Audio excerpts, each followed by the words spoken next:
नमस्कार दोस्तों, चंबल की 34 सीटों का सटीक 5 पत्रकारों के साथ विश्लेषण आप लोग नाइक पर देख रहे हैं। पहले पत्रकारों से परिचय हो जाए, फिर हम विधानसभा वाइज चलते हैं। मेरे साथ में सबलगढ़ से स्वदेश न्यूज के पत्रकार अमन परमार जी हैं। अमन परमार जी, लोक नायक न्यूज में आपका बहुत बहुत स्वागत है।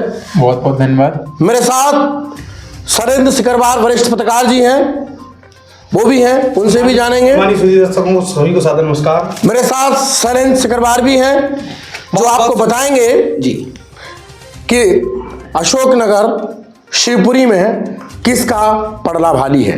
मेरे साथ पत्रकार प्रताप सिंह भी हैं, वो बताएंगे मुरैना सुमावली दिमनी में कौन हावी है। तो हम जानेंगे। धन्यवाद। 5 पत्रकारों की इस 34 विधानसभा की विशेष लिस्ट में पहले नंबर पर पहले सवाल से शुरुआत करते हैं। तो सबसे पहले विधानसभा 1 सोपुर से अमन पत्रकार जी से शुरुआत करते हैं। अमन भाई, सोपुर से लेकर जौरा तक कौन सी पार्टी का पड़ला भारी है, इस बार कौन बाजी मार रहा है? ये खोजी पत्रकार हैं, जमीनी पत्रकार हैं, तो विश्लेषण आप सुन लीजिएगा, क्योंकि ये रिपोर्टिंग हर किसी के बस की बात नहीं है। ये हम उस वजह से हैं जो ग्राउंड पे गया है, वो हम आपको दिखा रहे हैं। तो अमन जी बताइए। देखिए सुनील जी, बिल्कुल आपने अभी जिक्र किया था कि ग्राउंड पे जो हम लोग गए हुए हैं, उस चीज़ को हम आज आपके चैनल के माध्यम से लोगों को बता रहे हैं। क्योंकि जो एग्जिट पोल अभी आपने देखे हैं, तमाम सारे एग्जिट पोल अभी आ रहे हैं, जो हमारे जो एग्जिट पोल है उनमें श्योपुर की बात करने पे ऊपर, तो वहाँ से कांग्रेस को बढ़त मिल रही है। क्योंकि जो कांग्रेस से रामनिवास रावत, कांग्रेस से बाबू जंडल हैं और बीजेपी से दुर्गालाल विजय, तो लगातार वहाँ से कांग्रेस जीत रही है। अगर बात विजयपुर की कर लें तो विजयपुर से भी कांग्रेस को वहाँ से बढ़त मिल रही है। विजयपुर से कांग्रेस के रामनिवास रावत चुनाव जीत रहे हैं। जबकि सबलगढ़ विधानसभा की बात कर लें तो सबलगढ़ में त्रिकोणीय मुकाबले की आशंका भी लगाई जा रही है। क्योंकि भाजपा प्रत्याशी हैं सरला रावत, कांग्रेस से बैजनाथ कुशवाहा हैं और बीएसपी से सोनेराम धाकड़। क्योंकि दोनों में ही हालांकि त्रिकोणीय मुकाबले से कह सकते हैं, अभी फाइनल नहीं है कि कौन बाजी मारेगा। लेकिन फिलहाल में जो अभी चर्चा है, हम लोगों ने ग्राउंड पे जाकर देखा है कि बैजनाथ कुशवाहा की जो कि जीत की आशंका भी लगाई जा सकती है। जोरा से बात करें तो जोरा में भाजपा और कांग्रेस की फाइट है, जहां से पंकज उपाध्याय चुनाव जीत रहे हैं। जबकि अंबा की बात कर लें तो अंबा से भाजपा के कमलेश जाटव चुनाव जीत रहे हैं। दिमनी से जो हॉट सीट है अभी वर्तमान में नरेंद्र सिंह तोमर की, तो वहां से नरेंद्र सिंह तोमर चुनाव जीत रहे हैं। चलिए देखो, आप देख रहे हैं लगातार कि ये जो सीटों का आंकड़ा उन्होंने दिखाया है, तो जहां कांग्रेस सारी सीटों पे बाजी मार रही है, 5 सीटें, आखिर गणित कहां बिगड़ा है, खेल कहां बिगड़ा है? श्योपुर में भाजपा का गणित निर्दल प्रत्याशी मुकेश मल्होत्रा ने बिगाड़ा, वहीं विजयपुर में बीएसपी से आए हुए सोलंकी जी ने सभी का गणित बिगाड़ रखा है। लेकिन परिणाम क्या होंगे ये तो आप 3 तारीख रिजल्ट में देखेंगे। फिलहाल हमारे पत्रकार साथी के सटीक विश्लेषण से आप समझ गए होंगे कि बाजी किसकी भारी है। सबगढ़ में त्रिकोणीय मुकाबला है, रिजल्ट कुछ भी हो 3 को पता चलेगा। बाकी 3 विधानसभा बची, सुमावली, दिमनी और मुरैना। तो प्रताप सिंह से जानेंगे कि इन 3 विधानसभा में आखिर किस तरह का खेल चला। जो नरेंद्र सिंह तोमर जी के लिए वोट करने की बात कर रहे, वोट न देने की बात कर रहे, वो गेम कैसे बदला? क्योंकि इनकी रिपोर्टिंग आपने लगातार दिमनी से देखी होगी। बताइए प्रताप जी। वहीं मैं पूरे मुरैना जिले की विधानसभाओं पर ग्राउंड रिपोर्ट पर गया हूँ, प्रत्येक गांव तक गया हूँ, सभी जातियों में गया हूँ। तो वहीं सुमावली की बात की जाए तो सुमावली में मुझे जहाँ तक मेरा मानना है तो बीजेपी की सीट आने वाली है। मुकाबले की बात की जाए तो वहाँ बीएसपी मुझे लग रही है, लेकिन कह नहीं सकते, कांग्रेस भी टक्कर में रह सकती है। लेकिन मेरे अंदाज से जहाँ तक मुझे लग रहा है तो वहाँ बीजेपी निकल रही है। और वहीं दिमनी की बात की जाए और मुरैना की बात की जाए तो दिमनी में भी जहाँ तक कांग्रेस कहीं भी नहीं है, बीजेपी और बीएसपी की फाइट है। मुरैना में देखा जाए तो मुरैना में बीएसपी और कांग्रेस की फाइट है, वहाँ पर बीजेपी कहीं भी नहीं है। जहीं सुमावली की बात की जाए तो सुमावली में अदल सिंह कंसाना है, वो निकल रहे हैं। और बाकी के जो बीएसपी और कांग्रेस के हैं, बीएसपी के कुलदीप सिकरवार और कांग्रेस के अजब सिंह कुशवाहा जी हैं। तो वहीं मुरैना में की जाए तो वहाँ पर राकेश रुस्तम और दिनेश गुर्जर दोनों की फाइट है, लेकिन जहाँ तक मुझे मानना है तो बीएसपी की सीट मुरैना निकल सकती है, ऐसा मानना है। और चलिए, बड़ा मुकाबला दोनों ही सीटों पर, जहां एक तरफ तो सुमावली को क्लियर बता रहे दल सिंह कंधाना चुनाव जीत रहे हैं, लेकिन कांग्रेस और बसपा भी वहां कांटे की टक्कर में दूसरे नंबर की लड़ाई लड़ेंगे। वहीं मुरैना की बात की जाए, कांग्रेस और बसपा का डायरेक्ट मुकाबला आपको देखने को मिलेगा 3 तारीख में सर्टिफिकेशन के साथ। और बसपा और बीजेपी ने देवनी में कर्री फाइट है, लेकिन एक तरफा मुकाबला नरेंद्र सिंह तोमर के पाले में। ये बड़ी बात है, कह सकते हैं हम तो 8 सीट का सटीक विश्लेषण हमारे पत्रकार साथियों के साथ से जाना। हम चलते हैं सीधा भिंड से मेरे साथ में सर सत्येंद्र सिकरवार जी हैं। जानते हैं कि भिंड की सीटों पर क्या होने वाला है, भिंड में किसका पलड़ा भारी है, भिंड में कौन जीतने वाला है, भिंड आखिर किसको भोपाल भेजने वाला है, बताइए सर जी। कल जिस तरह मेन स्ट्रीम मीडिया पे आपके एग्जिट पोल देखे होंगे, एग्जिट पोल नतीजन चौंकाने वाले थे। और मैं एग्जिट पोलों की बात करूं तो एग्जिट पोल आजकल ऐसे हो गए हैं कि गांधी जी के जो 3 बंदर आपने देखे होंगे, गूंगे, बहरे, और उस तरीके एग्जिट पोल आ रहे हैं। तो कहीं ना कहीं एग्जिट पोलों का एक मायना ये भी निकाला जा रहा है कि भारतीय जनता पार्टी सत्ता में है और सत्ता के बल पर पेटी बदल कर या बूथ पे जिस तरह की वोटिंग हुई है उसके बाद में स्ट्रांग रूम में कुछ परिवर्तन कर सके, उसको लेकर के भी खबरें आई हैं। लेकिन कांग्रेस के लिए सबसे बड़ी खबर, क्योंकि मैं सबसे पहले बात करूंगा नेता प्रतिपक्ष डॉक्टर गोविंद सिंह की सीट की, कि डॉक्टर गोविंद सिंह मुझे अपनी लाहौर विधानसभा क्षेत्र से हारते हुए नजर आ रहे हैं और वहां से अम्बरीश गुड्डू शर्मा एक बड़ी बढ़त लेकर के इलेक्शन जीतते हुए नजर आ रहे हैं। क्योंकि सबसे बड़ी बात यह है कि जिन 32 गांवों में जहां पर कभी डॉक्टर गोविंद सिंह का दबदबा हुआ करता था, उन 32 गांवों में कलेक्टर की बिल्कुल सख्ती रही और कलेक्टर की सख्ती के कारण कांग्रेस को वहां पे हार का सामना करना पड़ सकता है। सबसे बड़ी खबर अब तक के एग्जिट पोल में, क्योंकि सभी एग्जिट पोल जहां तक आ रहे हैं वो भारतीय जनता पार्टी को हारते हुए दिखा रहे हैं, लेकिन मैं सबसे पहले कह सकता हूं कि निश्चित तौर पर मेरे एग्जिट पोल में डॉक्टर गोविंद सिंह नेता प्रतिपक्ष हारते हुए नजर आ रहे हैं। और मध्य प्रदेश की राजनीति का इतिहास रहा है कि जो भी मध्य प्रदेश में नेता प्रतिपक्ष रहा है वो चुनाव हारा है, चाहे सत्यदेव कटारे हों, चाहे अजय सिंह राहुल भैया हों। वो जब नेता प्रतिपक्ष रहे उसके बाद इलेक्शन हुआ, विधानसभा चुनाव में उनको पटखनी का सामना करना पड़ा। उसके बाद चलते हैं लाहौर के बाद मेहगांव विधानसभा में। तो मेहगांव विधानसभा में कांग्रेस से राहुल भदौरिया और भाजपा से राकेश शुक्ला मैदान में थे।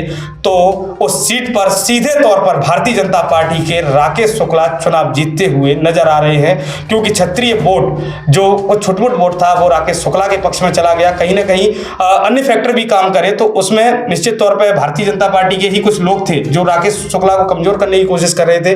कई बार राकेश शुक्ला पे हमले हुए तो हमले के बाद जो वोट परसेंट बदला तो वो राकेश शुक्ला के पक्ष में वोट गया। तो जो मेहगांव सीट है वो भी भाजपा के पक्ष में जा रही है। मैं बात करता हूं गोहद विधानसभा की। गोहद विधानसभा में सीधा मुकाबला लाल सिंह आर्य और केशव देसाई के बीच में है और गोहद विधानसभा को साफ तौर पर केशव देसाई जीतते हुए नजर आ रहे हैं, क्योंकि इस सीट पर डॉक्टर गोविंद सिंह ने अपनी पूरी ताकत झोंकी थी और उनकी ताकत का फल केशव देसाई को सीधे तौर पर मिल रहा है। अब मैं चलता हूं सीधे आपको अटेर विधानसभा में। अटेर विधानसभा में कांग्रेस से पूर्व नेता प्रतिपक्ष के बेटे हेमंत कटारे मैदान में थे। पहले चुनाव हार गए थे, लेकिन इस बार उनका सीधा मुकाबला था अरविंद भदौरिया सहकारिता मंत्री से, और साथ में वहां पे अरविंद भदौरिया को कमजोर करने का काम किया मुन्ना सिंह भदौरिया ने। मुन्ना सिंह भदौरिया की साइकिल चली तो साइकिल में क्षत्रिय समाज का कुछ छुटपुट वोट था, वो साइकिल में तब्दील हो जाने के कारण कांग्रेस वहां पर जीतती हुई अटेर में नजर आ रही है। जनता के अंदर एंटी इनकम्बेंसी का माहौल था और जनता पूरी तरह अरविंद भदौरिया से कट गई थी, जनता के काम नहीं हो पा रहे थे। तो इसलिए भारतीय जनता पार्टी को वहां पूरी तरह सिरे से खारिज करते हुए कांग्रेस के हेमंत कटारे को जिताने का काम उन्होंने वहां से किया है। अब मैं सीधा चलता हूं भिंड विधानसभा क्षेत्र में, जहां से संजीव कुशवाहा बसपा से उम्मीदवार बने थे। पहले बसपा से विधायक बने थे, विधायक बनने के बाद भारतीय जनता पार्टी में आ गए। भारतीय जनता पार्टी ने टिकट नहीं दिया तो पुनः बसपा उम्मीदवार घोषित हुए। भारतीय जनता पार्टी से नरेंद्र कुशवाहा मैदान में थे, कांग्रेस पार्टी से राकेश चौधरी। तो सीधा मुकाबला इन दोनों के बीच में, तीनों बीच में त्रिकोणीय संघर्ष देखने को मिल रहा है, लेकिन मुझे चौधरी राकेश सिंह हारते हुए नजर आ रहे हैं और नरेंद्र कुशवाहा और संजीव कुशवाहा के बीच में सीधा मुकाबला है। अभी स्पष्ट नहीं कहा जा सकता। संजीव कुशवाहा मुझे जीतते हुए नहीं नजर आ रहे, तो मुझे नरेंद्र सिंह कुशवाहा हारते हुए भी नजर नहीं आ रहे हैं। सुनील जी, चलिए, अब इससे पहले हम जान लेते हैं कि आखिर दतिया वो महत्वपूर्ण क्षेत्र रहा है जहां एक बड़ा चेहरा जो इस बार प्रदेश की राजनीति में टर्निंग पॉइंट रहा, सरकार गिरी तो बड़ा नाम निकल के आया नरोत्तम मिश्रा, सीएम की भी चर्चा थी जिस चेहरे पर। दतिया पर क्या कहेंगे? दतिया इस बार किसके पाले में? क्या नरोत्तम मिश्रा जी अपनी साख बचाने में कामयाब हो गए, जिस नाम से उन्हें जाना जाता है कि दतिया के दादा? तो दादा की स्थिति क्या है वहां की? देखो सुनील जी, मैं जिस तरह ग्राउंड रिपोर्टिंग में लगातार रहा, मैंने दतिया को भी देखा, दतिया के लोगों से सतत संपर्क किया, दतिया में जाके बातें की। जिस तरह भारतीय जनता पार्टी ने छत्तीसगढ़ में जिस महादेव के नाम पर चुनाव लड़ा, महादेव ऐप एक बड़ी भूमिका में आया। सुनील जी, आपने एक चीज और देखी होगी, जिस तरह भारतीय जनता पार्टी ने जब शिवराज सिंह चौहान का टिकट हुआ था तो शिवराज सिंह चौहान के करीबियों पे बुदरी में छापे पड़े, तो एक और छापा जो महादेव ऐप के समर्थक माने जाते थे वहां पार्षद के घर पे पड़ा, और जो नरोत्तम मिश्रा जी के बिल्कुल खास व्यक्ति माने जाते थे। यानी अब तक तो यह कहना था कि ईडी के जो छापे पड़ते थे वो कांग्रेस पे पड़ते थे, या जो भाजपा के सीधे उसमें दल उसमें होता था टक्कर में, उस पर क्या छापे पड़ते थे। लेकिन इस चुनाव में सबसे बड़ी चीजें देखने को मिली कि भारतीय जनता पार्टी के लोगों के ऊपर छापे पड़ने लगे। तो कहीं ना कहीं एक चीज और निकल के आई कि ये जो पहले की लॉबिंग है उसको कमजोर करने के लिए कहीं ना कहीं ईडी के छापे और इस तरह के छापे से कहीं ना कहीं नरोत्तम मिश्रा का कद घटाने का काम किया। वहां पर अवधेश नायक का टिकट काटा, उससे माहौल परिवर्तित हुआ। तो मुझे ऐसा लग रहा है कि दतिया सीट भी भारतीय जनता पार्टी के हाथों से मुझे जाती हुई नजर आ रही है, और सिंपैथी के रूप में राजेंद्र भारती जो कई बार चुनाव हार गए हैं, टिकट बदला था, हालांकि अवधेश नायक ने इस पर विरोध किया, विरोध के बाद में टिकट बदला, लेकिन राजेंद्र भारती मुझे वहां से दतिया से सीधे तौर पर जीतते हुए नजर आ रहे हैं। चूंकि सुनील जी एक बात और है वहां कि दतिया में जिस तरह मैंने लोगों से बात की, जो लोग इलेक्शन कैंपेनिंग में उनके साथ थे, कैंपेनिंग में तो साथ थे लेकिन उन्होंने मदद नहीं की, उन्होंने अंदर खाने जाकर कांग्रेस को वोट किया। दूसरा एक और मामला था जो ओपीएस का बड़ा फायदा, क्योंकि कर्मचारी का जब वोट आप देखेंगे, जैसे 3000 कर्मचारी का अगर वोट उनको मिलता है तो एक कर्मचारी के घर में 5 सदस्य होते हैं, 5 या 15 तो सीधे 15,000 वोटों की बढ़त वहां से हो जाएगी। तो निश्चित तौर पर मुझे वहां पे नरोत्तम मिश्रा हारते हुए नजर आ रहे हैं। चलिए, हम एक और विधानसभा है वहां सेवड़ा और भांडेर वो विधानसभा जहां एक बसपा के पूर्व विधायक फूल सिंह बरिया बड़े नेता चुनाव मैदान में थे। तो भांडेर की स्थिति क्या है वो भी जानेंगे, सेवड़ा की स्थिति क्या है, क्योंकि सेवड़ा में पूर्व विधायक और तमाम ऐसे नए दलों ने भी वहां समीकरण बिगाड़ रखे हैं। क्या कहेंगे दोनों सीटों पर? मैं सुनील जी आपको बताऊं कि जब भी फूल सिंह बरिया जिस भी सभा में आते थे तो एक बात कहा करते थे कि भाजपा अगर डबल डिजिट से ऊपर जाएगी या 60 सीट से ऊपर लेके आती है तो मैं अपना मुंह काला कर लूंगा। मुंह काला करने की बात कही थी। पिछला चुनाव बहुत कम अंतर से 150 वोटों से चुनाव हारे थे, लेकिन इस बार निश्चित तौर पर भांडेर की जनता ने फूल सिंह बरिया को इतना बड़ा जनसमर्थन दिया है कि जिस दिन परिणाम घोषित होंगे तो दतिया जिले की सबसे बड़ी जीत फूल सिंह बरिया की होगी, और फूल सिंह बरिया 10 से 15,000 वोटों से चुनाव जीतकर आ रहे हैं, और घनश्याम परौनिया को एक बार फिर हार का सामना करना पड़ेगा। जिस तरह घनश्याम परौनिया को पिछली बार टिकट नहीं दिया था भारतीय जनता पार्टी ने और उनको निगम मंडल में दर्जा दिया, लेकिन इस बार उन्होंने घनश्याम परौनिया के चेहरे पर दांव खेला। तो सीधे तौर पर दलित समाज का बड़ा चेहरा माने जाते हैं फूल सिंह बरिया को एक और समाज ये जोड़ के चल रहा है कि बरिया को मिनिस्टर बनाया जाएगा। तो दतिया जिले की लगभग सबसे बड़ी जीत फूल सिंह बरिया की होती मुझे नजर आ रही है। सेवड़ा की हालत क्या रहेगी? सेवड़ा में क्योंकि लागन सिंह जैसे पूर्व विधायक भी मैदान में है, घनश्याम सिंह जी, और भी एक अभी भीम आर्मी की तमाम रैलियां और दामोदर यादव ने समीकरण बदले। क्या कहेंगे, उसका क्या असर है, फैक्टर क्या है? सेवड़ा की मैं बात करूं तो सेवड़ा विधानसभा में दामोदर यादव जो लगातार ओबीसी के नेता थे, ओबीसी की हक की बात करते थे, कमलनाथ के करीबी माने जाते थे, और कांग्रेस में प्रदेश उपाध्यक्ष का पद था, लगातार ओबीसी के नाम पे रैलियां करी, सब कुछ किया, लेकिन उनको दरकिनार कर दिया गया। और भीम आर्मी से टिकट मिला उनको, आजाद समाज पार्टी से, एएसपी की बड़ी रैली की चंद्रशेखर के साथ, हेलीकॉप्टर खूब फड़फड़ाया उनका, और उसका सीधे तौर पर नतीजा के 20 से 22,000 वोट मुझे दामोदर यादव को मिलते हुए नजर आ रहे हैं, जिसके कारण सेवड़ा विधानसभा में प्रदीप अग्रवाल की हार तय हो गई है। और घनश्याम सिंह जो कि राज परिवार से आते हैं और कांग्रेस के घनश्याम सिंह मुझे जीतते हुए नजर आ रहे हैं। तो सेवड़ा में कांग्रेस जीतती हुई नजर आ रही है। सुनील जी, चलिए एक और विधानसभा की तरफ चलते हैं। शिवपुरी जिले में क्या हाल है ये जानेंगे शैलेंद्र चक्रवार से। शैलेंद्र जी मेरे साथ हैं, आप बनी रहिएगा, थोड़ी देर से बुलाया जाएगा ग्वालियर की चर्चाओं के लिए। शैलेंद्र जी, शिवपुरी पर क्या कहेंगे? शिवपुरी में पहली विधानसभा करेरा, पोरी, शिवपुरी, पिछोर और कोलारस, ये वो विधानसभा है। शिवपुरी पे वो खासकर शिवपुरी जिले की साख कभी कांग्रेस की कक्का जी के पास हुआ करती थी, उनका टिकट बदला, प्रीतम सिंह लोधी भाजपा में आए, भाजपा का विरोध, ये तमाम चेहरे बहुत कुछ उठापटक हुई। क्या कहेंगे? बिल्कुल शिवपुरी में अगर हम बात करेंगे तो शिवपुरी में जो ग्राउंड रिपोर्टिंग जगह जगह से इनपुट लिए और उसके बाद ग्राउंड रिपोर्टिंग जो की, उसमें जो चीज़ें निकल करके आई, 5 विधानसभा जो सीटें हैं शिवपुरी की, 5 विधानसभा, पाँचों की पाँचों ही बहुत ही इंपॉर्टेंट जो है वो कांग्रेस और के लिए रही है। 5 में से जो स्थिति रही है, मैं आपको पहले करेरा की स्थिति बता देता हूँ। करेरा में स्थिति ये है कि वहाँ से रमेश खटीक और प्रागीलाल की जो आमने सामने की जो टक्कर है, उस टक्कर में कहीं ना कहीं कांग्रेस को जो है बढ़त मिलती दिख रही है। प्रागीलाल जो है बड़े चेहरे हैं और उसके साथ ही ये जो है पहले 2020 के जो चुनाव में ये जो है विधायक रहे हैं। साथ ही आपको बता देंगे कि यहाँ से रमेश खटीक की जो स्थिति है वो इस बार जो है बहुत कमजोर आकी जा रही है और ग्राउंड रिपोर्टिंग में भी ये चीज देखने को मिली है। दूसरी सीट अगर अपन बात करें पिछोर की, तो पिछोर में प्रीतम सिंह लोधी जो है उनका सीधा मुकाबला अरविंद सिंह लोधी है, यानी कि लोधी वर्सेस लोधी का जो मुकाबला है वो आपको यहाँ पे देखने को मिलेगा। लेकिन ग्राउंड की स्थिति के हिसाब से प्रीतम सिंह लोधी जो है इस सीट को काफी बेहतर मायने में जो है निकल रहे हैं। हालांकि अभी इसमें अगर अपन तीसरी सीट जो है कोलारस की सीट है, शिवपुरी की कोलारस जो सीट है, विजय बैजनाथ यादव और महेंद्र यादव, ये भी आमने सामने का जो मुकाबला यादव वर्सेस यादव ही है यहाँ पर भी। और इसमें जो स्थिति है यहाँ पर भी कांग्रेस को जो है एक बढ़त मिलती दिख रही है। कहीं ना कहीं बैजनाथ यादव जो है वो चुनाव जीतने की स्थिति में, तो ये सीट भी बीजेपी के खाते से कांग्रेस के खाते में जाती हुई आपको दिख रही है। और अगली जो सीट है पौरी की सीट, ये भी अहम सीट मानी जाती है। पहले यहाँ पर जो है प्रत्याशी रहे हैं वो सुरेश धाकड़ जो है वो थे कांग्रेस से, जो कि बीजेपी में टर्न हुए थे, लेकिन इस बार की स्थिति जो है वो खराब नजर आ रही है। और कहीं ना कहीं सुरेश राठखेड़ा जो है सुरेश धाकड़ जो है वो इस बार चुनाव हार सकते हैं और कैलाश कुशवाहा जो है वो काफी मार्जिन से चुनाव जीतने की स्थिति में यहाँ पर है। तो और इसके अलावा मैं आपको बताऊं कि बाकी की जो सीटें हैं, अगर इसी अपन बात करें केपी सिंह कक्काजू वाली जो सीट है शिवपुरी की, यहाँ से प्रॉपर शिवपुरी की सीट है, ये असल में क्या है, कक्काजू की जो रेगुलर सीट है वो पोहरी से चुनाव लड़ते थे। इस बार उनका जो है टिकट वो बदल करके कहीं ना कहीं से शिवपुरी में किया गया है। तो इस बार के जो गणित और समीकरण है वो कहीं ना कहीं इस बात की ओर इशारा कर रहे हैं कि केपी सिंह कक्काजू इस बार चुनाव हार रहे हैं। और हारने का मुख्य कारण है तो उनकी सीट बदला जाना, और साथ ही साथ वहाँ पे जो दूसरे प्रत्याशी हैं देवेंद्र कुमार जैन, काफी चर्चित चेहरे माने जाते हैं वहां पर और काफी अच्छी ग्राउंड पकड़ उनकी है। तो इस बार यहां पर जो बीजेपी को ये चेहरा जो है वो बढ़त दिला सकता है और सीधे तौर पर इनको कहीं ना कहीं ये मार्जिन जो है वो मिलेगा।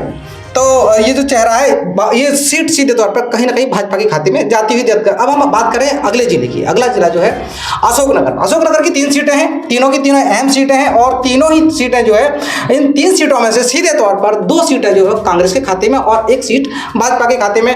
किस तरीके से, पहला सीट आपको विश्लेषण बता देते हैं। अशोकनगर की जो सीट है, इस सीट पर आमने सामने का जो मुकाबला हरि बाबू राय और जजपाल सिंह जज्जी। जजपाल सिंह जज्जी एक चेहरा है जो पिछली बार भारतीय जनता पार्टी में अभी टर्न हो गया है, पहले कांग्रेस में थे और उसके बाद जब ये सरकार गिरी तो उसके बाद उपचुनाव जो है वो हुए थे। उस उपचुनाव में जो है जजपाल सिंह जज्जी जो है भाजपा में शामिल हो गए थे। तो इस बार भी इनकी स्थिति काफी मजबूत रही है और ये इस बार यहाँ से चुनाव जीतने के पूरे इनके आसार हैं और जजपाल सिंह जज्जी जो है ये वाली सीट भाजपा के खाते में जा सकती है और हरि बाबू जो है कांग्रेस से हार सकते हैं। और जगन्नाथ सिंह, अगली सीट अगर चंदेरी की बात करें तो चंदेरी में जो मुकाबला है वो सीधे तौर पर जगन्नाथ सिंह रघुवंशी के बीच में और गोपाल सिंह चौहान के बीच में है। गोपाल सिंह चौहान जो है काफी जाने माने चेहरे हैं और पहली बार जो है मुंगावली से जो विधायक रहे हैं, लगातार ये 2 बार विधायक रहे हैं। और इनकी खास बात ये है कि इस बार कांग्रेस की जो बढ़त है वो ये दिलवा रहे हैं और कहीं ना कहीं ग्राउंड रिपोर्टिंग में ये चीज निकल के आ रही है कि सीधे तौर पर गोपाल सिंह चौहान जो है कांग्रेस को फायदा दिलवाएंगे और ये सीट कांग्रेस के खाते में जाएगी। अगली सीट की बात करूं मुंगावली की, अशोकनगर की जो मुंगावली सीट है, ये जो सीट है इस सीट पर बृजेंद्र सिंह यादव मंत्री हैं, पहले के जो माफी चाहूंगा पहले के विधायक हैं और जो विधायक है इस बार इनका यहाँ से लगभग जो है स्थिति बहुत कमजोर नजर आ रही है और साथ ही साथ ग्राउंड पर भी इनकी स्थिति जो बेहद देखने लायक थी। तो यहाँ पर यादवेंद्र सिंह जो अगले प्रत्याशी हैं इनके काफी नजदीकी कॉम्पिटिटर हैं, लेकिन मुकाबले में इस बार कांग्रेस जो है वो बाजी मारती हुई दिख रही है। ये 3 सीटों के हाल थे जो अशोकनगर की हमने आपको बताई। इसमें से सीधे तौर पर 3 सीटों में से 2 सीटें कांग्रेस के खाते में और 1 सीट भारतीय जनता पार्टी के खाते में। ठीक इसी प्रकार से जो शिवपुरी की जो सीटें हैं उनमें से भी 5 सीटों में से 3 कांग्रेस के में और 2 भारतीय जनता पार्टी के खाते में जाती हुई दिख रही है। तो कुल मिलाकर के ये जो ग्राउंड स्थिति है ये हमने आपको बताई शिवपुरी के बारे में और अशोकनगर के बारे में। चलिए, शिवपुरी और अशोकनगर में किसका पलड़ा भारी है आपने सटीक विश्लेषण शैलेंद्र कुमार के साथ में पीछा। 2 जिले गुना और ग्वालियर, ग्वालियर वो जिला है जहां से चंबल की राजनीति तय होती है। ग्वालियर वो गढ़ है जहां से चंबल में कौन बाजी मार रहा है ये तय होता है। लेकिन गुना की बात कर लें, 2 सीटों पर गुना में कांग्रेस बढ़त बनाए हुए है और एक पर भारतीय जनता पार्टी चुनाव जीत सकती है। वही ग्वालियर की बात करेंगे, मेरे साथ सतीश सिकरवार भी हैं, हम जानेंगे ग्वालियर ग्रामीण से अपन चर्चाएं चालू करते हैं। कांग्रेस के एक मजबूत प्रत्याशी साहब सिंह गुर्जर, जिनका पहले टिकट काट दिया था, वो दोबारा से मैदान में थे। भारत सिंह कुशवाहा जो वर्तमान में राज्य मंत्री थे भारतीय जनता पार्टी से, वहीं बीएसपी ने एक बघेल प्रत्याशी को उतार कर दोनों का समीकरण खराब कर दिया है। तो क्या लगता है इस बार ग्वालियर ग्रामीण में कांग्रेस या भाजपा?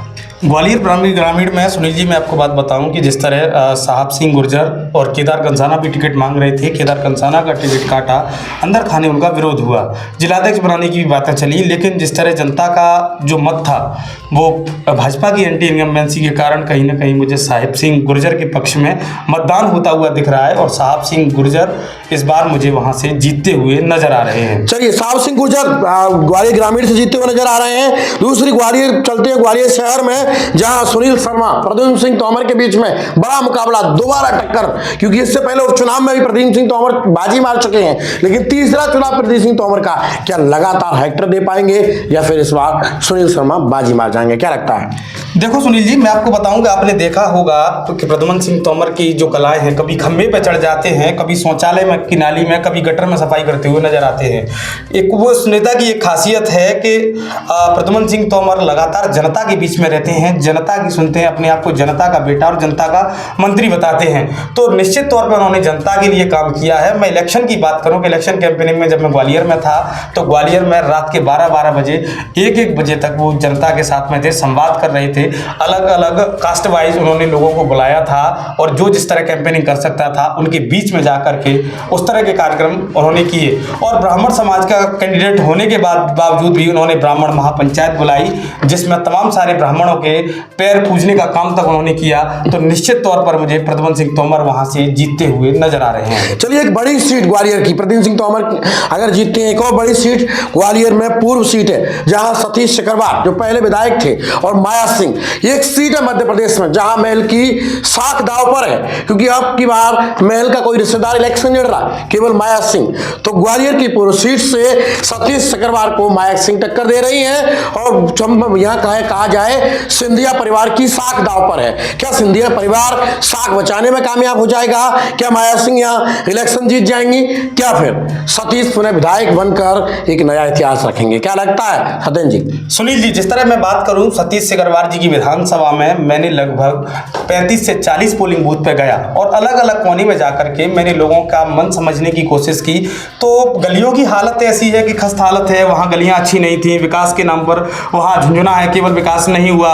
और कांग्रेस ने जिस तरह वादे किए, तो वहाँ पे कांग्रेस और भाजपा से मतलब नहीं है, मामी जिस तरह माया सिंह को कहते हैं, तो माया सिंह का चेहरा लोगों ने नहीं देखा। माया सिंह पहले मिनिस्टर रही, लेकिन जिस तरह उनको टिकट देके मैदान में उतार दिया तो उनकी क्षेत्र में सक्रियता नहीं रही। मुन्ना लाल गोयल वहां सक्रिय थे, तो मुन्ना लाल गोयल का बता रहे हैं कि उन्होंने भितरघात की है और वोट काटने का काम किया है, तो उसका साफ तौर पर फायदा कहीं ना कहीं वो सतीश सिकरवार जी को मिलता हुआ नजर आ रहा है। सतीश सिकरवार जी की पत्नी है, वो वर्तमान में महापौर हैं और 50 साल के बाद वो पहली बार सीट निकली थी कांग्रेस की, उसका भी सीधा सीधा फायदा सतीश सिकरवार जी को मिलता हुआ नजर आ रहा है। सतीश सिकरवार जी ने कार्यकर्ता जो सम्मेलन बुलाया था, तो कहीं ना कहीं उससे अपनी जीत का वो सबसे बड़ा सम्मेलन था। मल्लिकार्जुन खड़गे उनकी विधानसभा में सभा करके गए, जिसमें तमाम कांग्रेस के आला नेता मौजूद रहे और इतनी बड़ी रैली, अब तक की जो सबसे बड़ी रैली हुई वो सतीश सिकरवार की विधानसभा में हुई।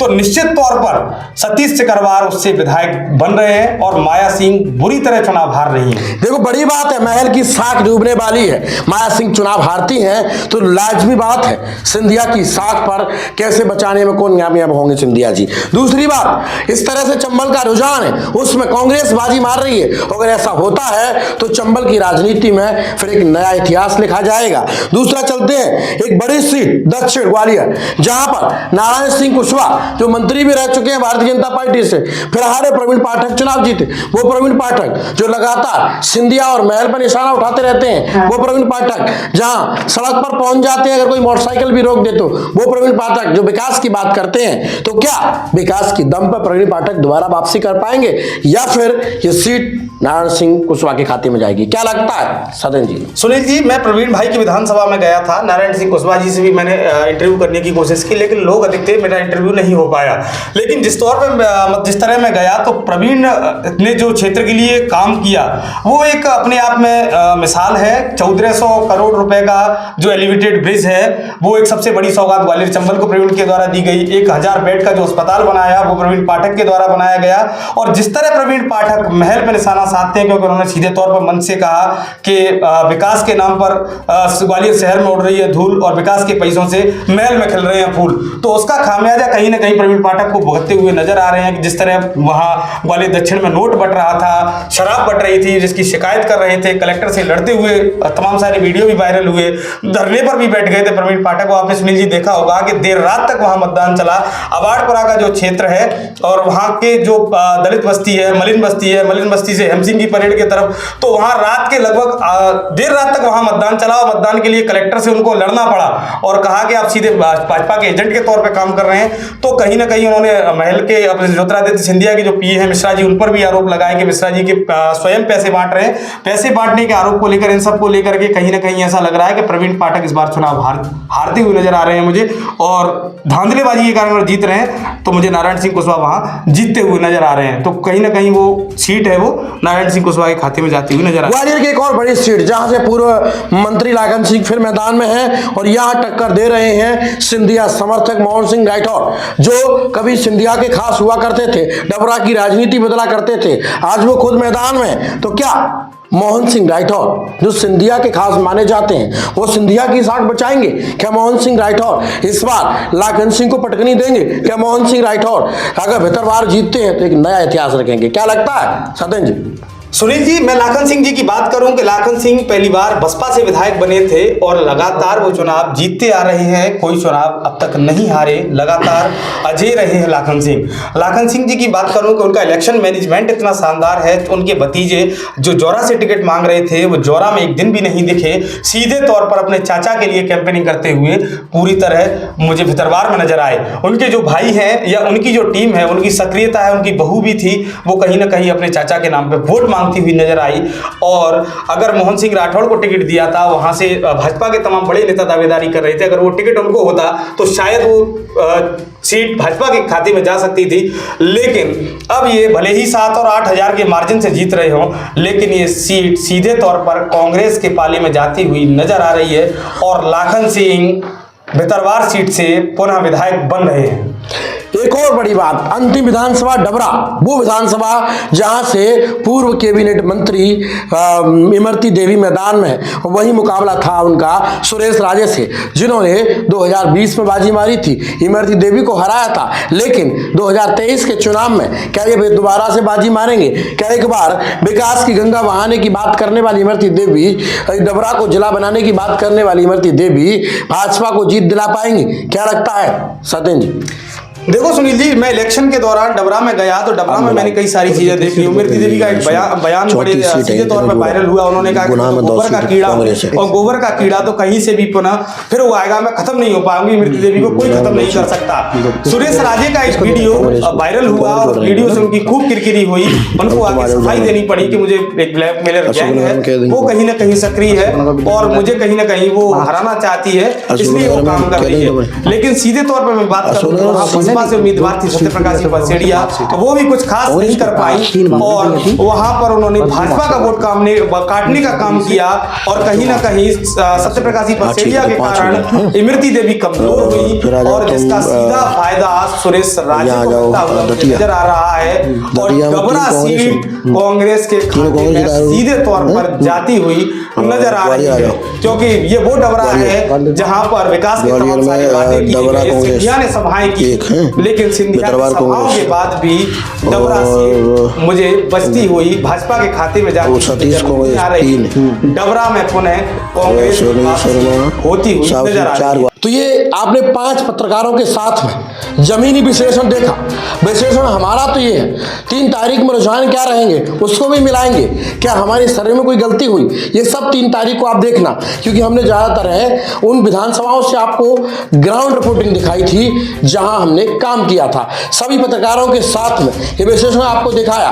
तो चंबल की राजनीति की 8 जिलों में कांग्रेस एक बार फिर बाजी मारती दिखाई दे रही है और लगभग 20 से 21 सीटें लेने में कांग्रेस कामयाब हो रही है। ये बड़ी बात है। सिंधिया के जाने के बाद में सिंधिया के गढ़ में कांग्रेस ने फिर झंडा गाड़ दिया है। दूसरी बात, भारतीय जनता पार्टी 11 से 12 सीटों पर सिमटती दिखाई दे रही है। वहीं इस बार बसपा भी 2 सीटें लेते नजर आ रही है। तो ये था लोकनायक न्यूज का 5 पत्रकार साथियों के साथ में 34 विधानसभाओं का सटीक विश्लेषण। रिजल्ट क्या रहेगा 3 तारीख में पता चलेगा। हमारी पत्रकारिता और आपने देखी उसमें कितना अंतर आया, ये सब 3 तारीख को मिलाएंगे। तब तक के लिए मुझे दीजिए इजाजत। वीडियो अच्छा लगा हो तो शेयर कर दीजिएगा, चैनल को फॉलो कर लीजिएगा, यूट्यूब पे देख रहे हैं तो सब्सक्राइब करके कमेंट बॉक्स में अपनी प्रतिक्रिया जरूर दीजिएगा। नमस्कार।